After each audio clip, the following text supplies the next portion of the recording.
முருகனின் அருள் பெற்றவர்கள் யார் தெரியுமா? அகத்தியர். முருகனின் அருளை பெற்றவர்களின் முதன்மையானவர் அகத்தியர். முருகனின் ஆணைகிணங்க அகத்தியம் என்ற தமிழ் இலக்கண நூலை இயற்றியவர்.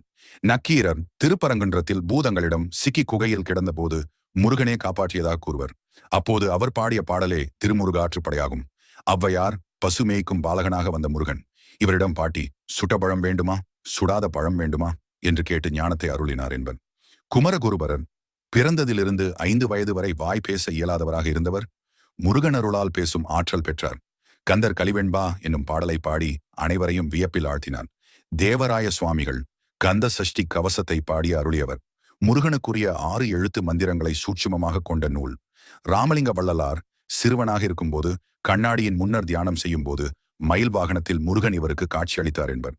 பாம்பன் சுவாமிகள் ராமேஸ்வரம் அருகிலுள்ள பாம்பனில் வாழ்ந்ததால் பாம்பன் சுவாமிகள் என்று அழைக்கப்பட்டார்.